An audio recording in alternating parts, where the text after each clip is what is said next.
네, 안녕하세요. 네, 이제 오늘은 매도인 담보 책임부터 보도록 하겠습니다. 네. 매도인 담보 책임 문제 같은 경우에는 매매 계약을 체결했는데 그 권리에 하자가 있다. 아니면 그 물건에 하자가 있다. 이때 매도한 사람이 매수인에게 책임을 져줘야 되겠죠. 매수인 보호하기 위해서 이것을 매도인 담보 책임이다라고 하는데 주로 이제 시험에는 권리의 하자 문제가 시험에 잘 나오는 편입니다. 그래서 권리의 하자 이제 총 5가지 문제가 나와 있는데 첫 번째 권리 전부가 타인에게 속하고 있다. 전부 타인 권리 매매 담보 책임 문제가 된다라고 했습니다. 그래서 이제 간단하게 생각해 보시게 되면 여기 보니까 둘이 만나서 매매를 했거든요. 매매. 그리고 중도금까지 넘어갔고요. 다만 아직 등기는 안 했고요. 이 상태 또다시 병과 매매를 했습니다. 그럼 등기 없이 이렇게 병과 매매했거든요. 이 사람은 매도인, 이 사람은 이제 매수인 되겠죠. 그러면 이 을 같은 경우는 등기 안 했기 때문에 소유권 취득 못 했죠. 여전히 소유자가 갑이죠. 그래서 이 매매는 타인 권리 매매다라고 볼 수가 있는 거고요. 타인 권리 매매 계약도 얼마든지 가능하죠. 왜냐하면 소유권 취득해서 소유권 넘겨주면 되기 때문에 아무 문제 없습니다. 그래서 이 을은 병에 대해서 소유권을 이전해 줘야 될 의무가 있다고요. 그런데 만약에 이 갑이 제3자 정에게 이 부동산을 처분했고요. 제3자 정이 이미 소유권을 취득했다라고 한다면 소유권 이전을 못 해주겠죠. 그러면 소유권을 넘겨주겠다라고 약속을 했는데 약속을 지키지 못하기 때문에 이 매도한 사람은 매수인에게 책임을 져야 되겠죠. 그래서 이 매수인이 매도인 잡아서 책임을 물어가게 되는데 이게 바로 전부 타인 권리 매매 담보 책임이죠. 그래서 일단은 전부 타인 권리 매매, 즉 타인 권리 매매 계약임을 몰랐다라고 한다면 선의 매수인, 일단 계약관계 해지할 수가 있겠죠. 소유권 취득 못하니까요. 뿐만 아니라 손해배상 청구할 수가 있겠죠. 근데 만약에 애초부터 알고 있었다라고 한다면 손해배상 나올 수는 없고요. 단지 해제 문제는 가능합니다. 네. 왜냐하면 소유권 자체를 취득 못하기 때문에 해지할 수 있겠죠. 그래서 여기서 가장 중요한 내용은 선압불문하고 해지할 수 있다는 것 기억해야 되고요. 제척기간은 권리 행사 기간인데 아예 제한이 없기 때문에 언제든지 행사하면 되는 겁니다.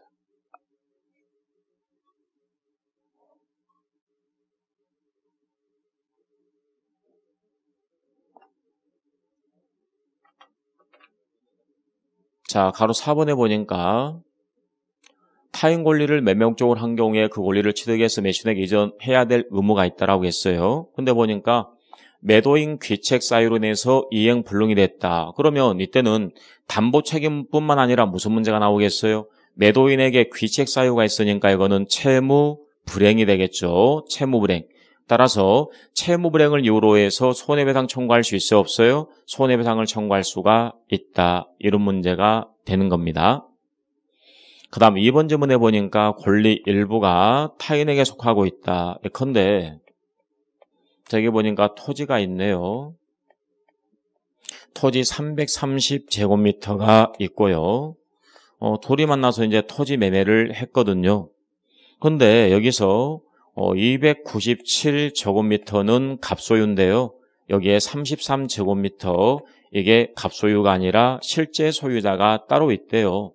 그러면 이 일부분이 남의 거니까 이걸 일부 타인 권리 매매다라고 하는데 전부 타인뿐만 아니라 일부 타인도 이 매매 계약 자체는 유효다고요. 따라서 이 갑은 297제곱미터 이건 자기 거니까 소유권 이전 얼마든지 가능합니다. 근데 문제는 그 갑이 이 33제곱미터에 대해서도 소유권을 이전해 줘야 되는데 이전을 못 해줬다 이거죠. 이 A가 말 안 들어서 이전 못 해줬다라고 한다면 이전하지 못한 부분만큼 갑은 을에게 책임을 져야 되겠죠. 그래서 먼저 매수한 사람이 타인 권리 매매 계약임을 몰랐다라고 한다면 일단 취득하지 못한 부분만큼 깎아달라 감액을 청구할 수 있어야 되겠죠. 감액 청구할 수 있습니다. 그 다음에 이 을 같은 경우에는 내가 330제곱미터가 필요해서 매수한 건데 나머지 297밖에 취득하지 못한다라는 사실을 계약 당시 알았더라면 나는 매수 안 했을 것이다. 이때는 계약 전부 해제 그리고 손해배상을 청구할 수가 있겠죠. 근데 주의해야 될 것은 감액 부분하고 해제 문제는 동시에 나올 수가 없습니다. 왜냐하면 깎아달라 이 말의 의미는 계약관계를 그대로 유지하는 거죠. 그런데 계약관계를 끝내기 때문에 감액 문제는 나올 수 없습니다. 이 둘 사이는 나올 수 없고요. 이 둘은 얼마든지 가능하고요. 이 둘도 얼마든지 가능합니다. 그 다음에 매수한 사람이 타인 권리 매매 계약임을 이미 알고 있었다 이거예요. 그럴지라도 일단은 취득하지 못한 부분은 깎아달라 감액을 청구할 수는 있는 겁니다. 다만 악이었기 때문에 해제 손해배상 문제는 나오지 않습니다. 한마디로 선악이 불문하고 감액을 청구할 수 있다는 걸 기억해야 되겠죠. 그리고 행사기간에 제한이 있습니다. 선일 경우에는 안날이고요. 악일 경우에는 계약 한 날이 되겠습니다. 자, 그리고 3번에 보니까 수량 부족 일부 멸실 문제가 나와 있죠. 그래서 여기에 보니까 갑이 토지를 가지고 있대요. 토지를 가지고 있고 이 둘이 만나 토지 매매를 하는데요. 자, 어떤 식으로 계약을 체결했냐면 갑에게 물어봤더니 토지 면적이 330제곱미터다라고 했어요. 그래서 우리가 이제 단가를 정해야 되는데 3.3제곱미터당 100만 원씩 해서 매매 계약을 체결했고요. 이제 매매 대금이 1억 원으로 결정이 됐어요. 근데 나중에 실제 측량을 해봤더니 297제곱미터밖에 안 됐다는 거죠. 수량 부족 문제가 되겠습니다. 근데 이 사실을 을은 몰랐고요. 그래서 선이었다라고 한다면 이때 일단 부족 부분만큼 그렇죠. 여기서 보시는 것처럼 원래 330이라고 믿고 계약을 했는데 297이면 수량이 부족한 거니까 부족 부분만큼 깎아달라 청구할 수 있어야 되겠죠. 그리고 이 을이 각과 계약을 체결할 때 나는 계약을 체결할 당시 실제 면적이 330이라고 믿고 매수한 건데 297제곱미터밖에 안 된다라는 사실을 알았으면 나는 계약 안 했을 것이다 라고 한다면 계약 전부 해제, 그 다음에 손해배상 문제가 나오겠죠. 마찬가지 안날로부터 1년이고요. 근데 애초부터 수량이 부족하다는 사실을 알았습니다. 이 을이 각과 계약을 체결할 당시에 이 토지 실제 면적이 330이 아니라 297제곱미터다라는 사실을 알았음에도 불구하고 330이라고 계약했다는 것은 이 사람 보호할 만한 가치가 없는 거죠. 그래서 담보 책임을 전혀 물을 수는 없습니다.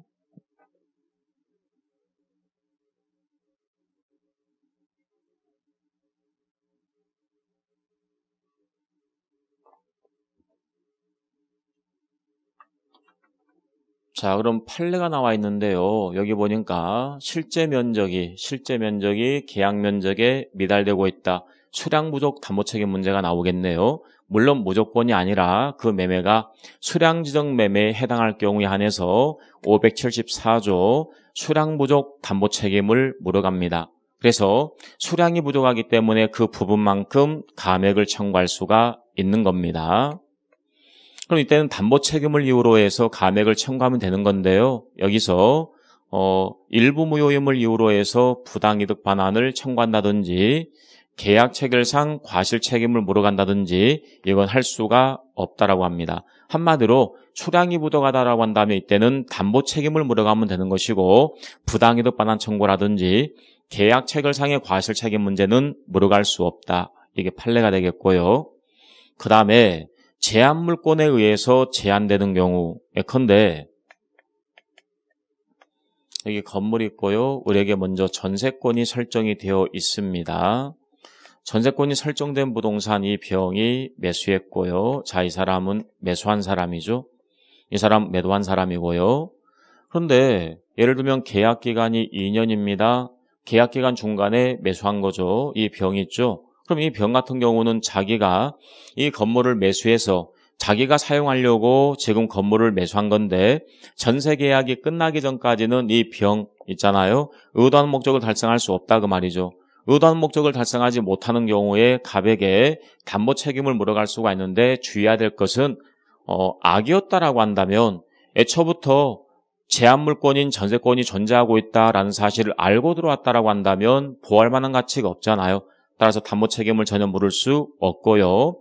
선이었을 경우에만 담보 책임을 물어가게 되는데 의도하는 목적을 달성할 수 없기 때문에 계약관계 해제, 손해배상 가능합니다. 물론 안날로부터 1년 제한을 받습니다. 그 다음에 저당권, 전세권, 행사, 그 말은 경매가 들어갔다 그 말이죠. 이랬을 때 이제 담보 책임 문제가 발생할 수가 있는데요. 여기 보니까 여기 아파트가 있어요. 아파트가 있고요. 을에게 먼저 저당권이 설정이 되어 있고요. 그리고 이 부동산을 병이 매수했습니다. 예를 들면 이 건물의 시가가 5억이다라고 한번 해볼까요? 시가대로 이제 매매대금 5억 원으로 했거든요. 근데 이 병이 있잖아요. 이 병이 갑에게 얼마를 지급하냐면 4억만 지급합니다. 그리고 자기 앞으로 등기를 격려했어요. 이 사람 매수한 사람인데 아니 매매대금 5억으로 했는데 왜 이 병이 갑에게 4억만 지급했을까요? 이 계약의 목적물에 뭐가 붙어 있으니까 저당권이 붙어 있고 여기 채무가 있잖아요. 한마디로 이 병이 채무를 뭐 한 거예요? 승계한 겁니다. 우리가 보통 일상용어로 떠안고 산다라고 하잖아요. 그러면 이제 이 병 같은 경우에는요. 4억 원을 지급했고 1억 원의 채무를 자기가 인수한 겁니다. 따라서 돈을 갚아야 될 의무는 병이 부담하고 있는 거죠. 따라서 경매가 들어왔다는 것은 자기가 돈을 갚지 않아서 경매가 들어온 거죠. 이거는 매도인 잘못이 아니기 때문에 이때는 담보 책임 못 물어가는 거예요. 한마디로 채무를 인수했을 경우에는 담보 책임 문제가 나오지 않습니다. 담보 책임 면제한 걸로 보는 거죠. 다만 이 사람 있죠? 얼마를 지급했냐면 5억 원 전부 다 지급했어요. 이 갑이 병에게 부탁을 하는 거예요. 내가 지금 당장 돈이 5억 필요하니까 5억 전부 다 좀 달라. 걱정하지 말라. 내가 일주일 이내 꼭 은행 빚은 갚겠다라고 했어요. 근데 이 사람이 돈을 갚지 않았다. 그래서 경매가 들어왔다 그 말이죠. 그러면 갑이 돈을 갚아줘야 되는데 갚지 못해서 경매가 들어옴으로써 이 사람 소유권 날아갔으니까 이때는 매도인 책임을 져야 될 거 아니에요. 그래서 5번 질문해 보니까 경매가 들어갔을 때 나오는 부분이란 것, 그 다음에 이때는 저당권이 설정된 사실을 알고 매수했던 모르고 매수했던 이건 구별할 필요가 없죠. 어차피 저당권이라는 것은 돈만 갚으면 사라지는 거니까요. 따라서 선하기를 불문하고 해지할 수가 있고 손해배상 가능하고요. 여기도 마찬가지 제척기간 제한 없습니다. 권행사기간의 제한이 없는 부분이 딱 두 가지였죠. 전부 타인 권리 매매, 그 다음에 저당권 전세권 행사 담보 책임 딱 두 군데입니다.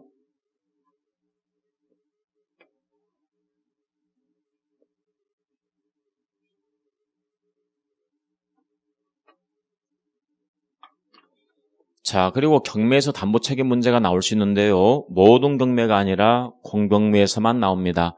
국가기관이 행하는 공경매. 그리고 만약에 경매 절차가 무효다라고 한다면 이때는 담보 책임 문제가 나올 수 없다라고 합니다. 그러니까 경매 절차가 유효일 때 나온다 그 말이죠. 그리고 물건의 하자하고 권리의 하자를 구별해가지고 물건의 하자가 있다. 담보 책임 못 물어갑니다. 권리 하자가 있을 경우에만 담보 책임을 물어가게 되는데요. 자, 1차적으로 누굴 잡냐면 채무자. 예를 들면 이런 경우죠. 갑이 건물을 가지고 있고요. 이 을이 아무런 법률상 원인관계 없는데 위조를 했어요. 자기 앞으로 등기를 가져갔고요. 그 다음에 이 사람이 은행에서 돈 빌렸어요. 예를 들면 1억 원을 빌립니다. 그러면서 여기에 저당권이 설정이 된 거죠. 그럼 이 사람은 돈을 빌린 채무자입니다. 이 사람은 돈을 빌려준 채권자. 이 사람은 저당권 설정자, 저당권자가 되겠죠. 네. 근데 이 사람이 돈 갚지 않으니까 경매가 들어갔고 이 건물을 정의 경락을 받았다는 거죠. 그러면 여러분들 경매 있잖아요. 경매라고 하는 것도 우리가 돈을 주고 사는 거잖아요. 따라서 경매는 성질 자체가 매매라고 보시면 되는 겁니다. 경락받은 사람이 매수인. 그럼 이 사람이 매도인 되는 거 아니에요? 매도인. 근데 주의해야 될 게 있잖아요. 여기서 아무런 원인관계 없었잖아요. 원인관계 없이 위조했으니까 이 등기는 무효등기예요. 이 을 소유자가 아니에요. 여전히 갑이 소유자예요. 그러면 한마디로 자기 소유 물건이 아니라 타인 소유 물건에 대해서 경매가 들어온 거죠. 타인 권리 매매가 되는 거죠. 570조. 그래서 이 정 같은 경우에는 소유권 취득할 수는 없습니다. 그래서 이 을 잡아서 담보 책임을 물어가야 되겠죠. 이 사람이 매도인 되는 거니까 1차적으로 채무자를 잡아서 담보 책임을 물어가는 거고요. 만약에 채무자에게 전혀 자력이 없다라고 한다면 이 사람이 이제 배당을 받았을 거 아니에요. 따라서 배당받은 채권자를 상대로 해서 담보 책임을 물어갑니다. 1차적으로는 채무자를 잡는 거고요. 2차적으로 채권자를 잡게 됩니다.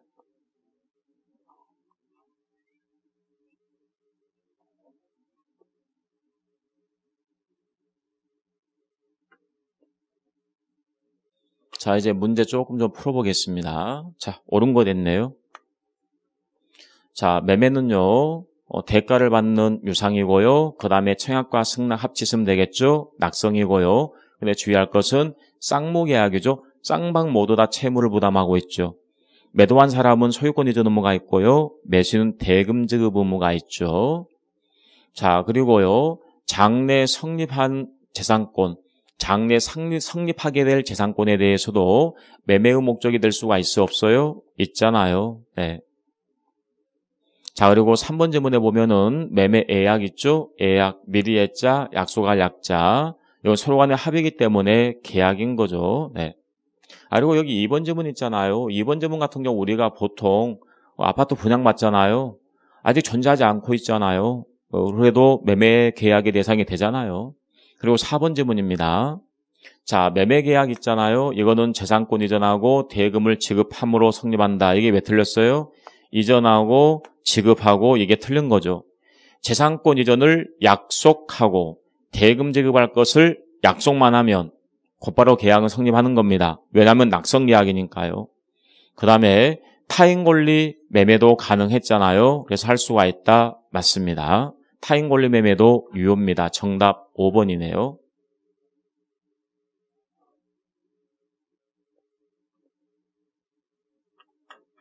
자, 매수인 권리 의무 관련해가지고 틀린 거 됐네요. 자, 1번 지문 보니까 이제 과실 문제를 물어봤죠. 과실. 자, 과실 문제가 나오면 여러분 이렇게 좀 이해를 해 두세요. 둘이 만나서 매매를 했거든요. 자, 그리고 이 사람 매도인, 이 사람 매수인인데요. 이 건물 있죠. 이 건물을 사용하게 되면 당연히 사용이익이 발생할 거 아니에요. 이 사용이익을 우리는 과실이다라고 하는데 이 과실을 매도인이 취득할지 매수인 취득할지 이게 문제가 되는 거죠. 그래서 이 부분은 경우수가 총 3가지가 있어요. 그래서 이 매도한 사람이 이 건물 을에게 인도를 했느냐 안 했느냐.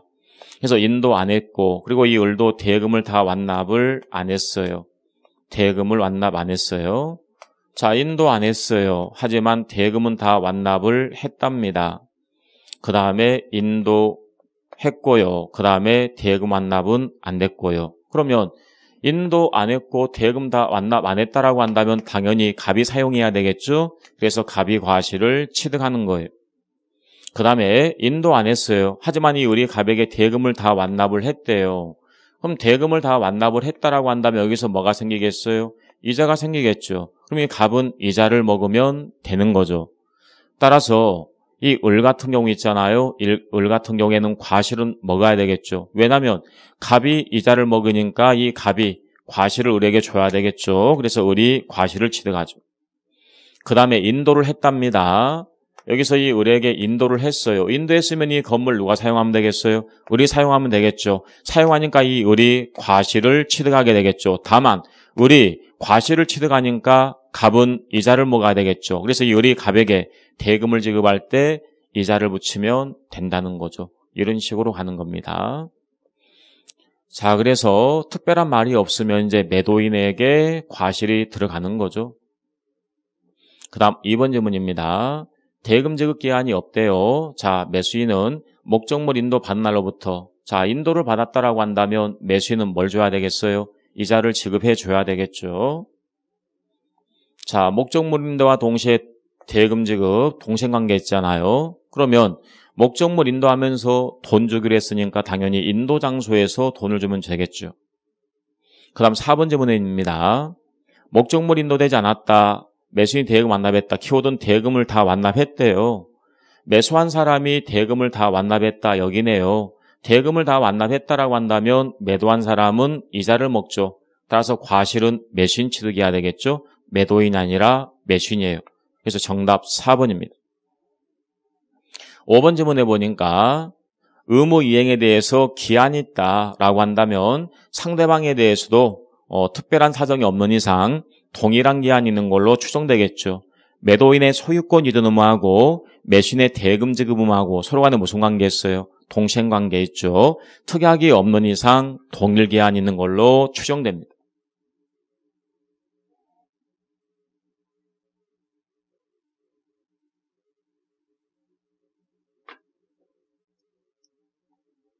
자, 틀린 거 됐네요.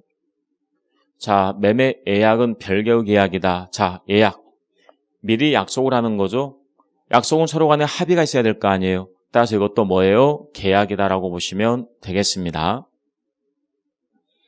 여러분들 담보 책임 있잖아요. 담보 책임 특약을 통해서 면제할 수가 있을까요? 없을까요?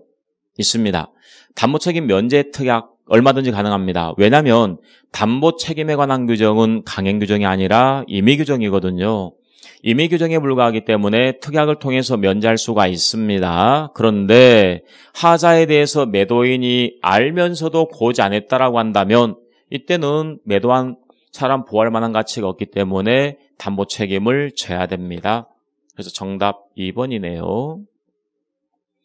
자, 그리고 3번 질문에 보니까 이건 안갈사항인데요. 계약비용. 자, 계약비용 같은 경우에는 특약이 없는 이상 쌍방이 균분한다라고 합니다. 그 다음에 4번 질문입니다. 자, 목적물을 인도를 하면서 동시에 대금을 지급하기로 했다라고 한다면 어디서 대금 지급해 줘야 되겠어요? 인도 장소가 될 거 아니에요? 인도하면서 돈 주기로 했으니까. 그 다음에 매매 목적이 된 권리가 타인에게 속하고 있다. 타인 권리 매매입니다. 타인 권리 매매 계약도 무효가 아니라 유효니까 당연히 소유권을 이전해 줘야 될 의무가 있기 때문에 이전해 줘야 되겠죠.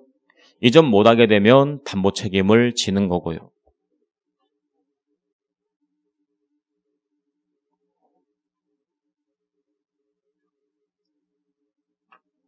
자, 매매 예약에 관한 내용 나와 있어요. 네, 틀린 거 됐습니다. 예약도 계약이라고 했어요. 그래서 별개의 계약이다. 따라서 예약이 되려면 합치가 돼야 되겠죠? 맞는 질문이네요. 자, 그럼 2번 질문에 보니까 자, 한쪽만 승낙 의무를 부담하고 있다. 그래서 이걸 우리는 편무예약이다라고 하는 겁니다. 한쪽만 채무를 부담하고 있으니까 편무예약. 자, 따라서 본계약이 성립하려면 청약과 승낙 합치가 돼야 되겠죠. 따라서 승낙 요하지 않는다. 틀렸네요. 만약에 예약 완결권이 있다라고 한다면 이때는 예약 완결권 행사하게 되면 상대방 승낙 없을지라도 본 매매가 되는 건데 이거는 예약 완결권의 문제가 아니죠. 그래서 정답 3번이네요.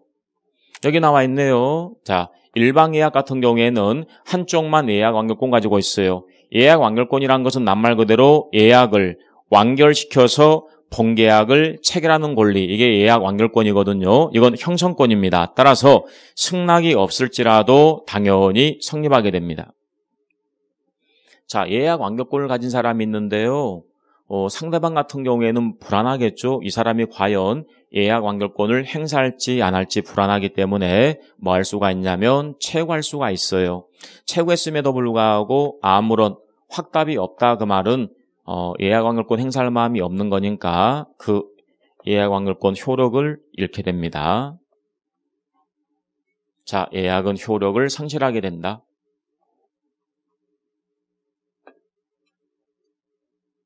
자, 그 다음에 일방 예약이 나와 있네요.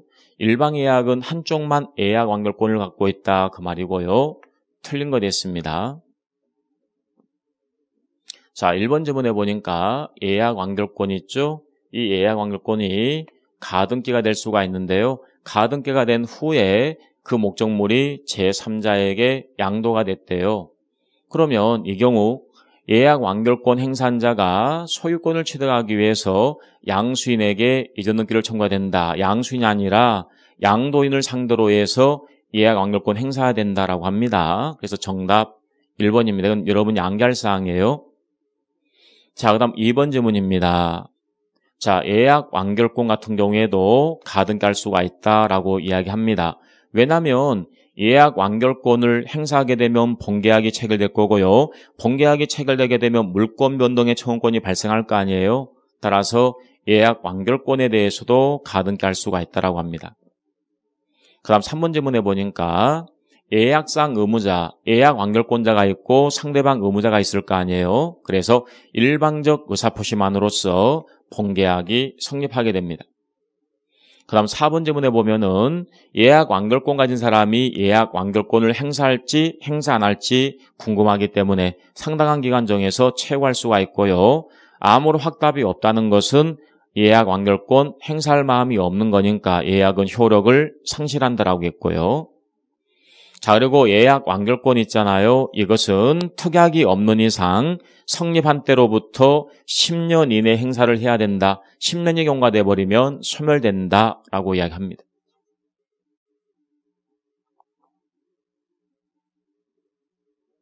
네.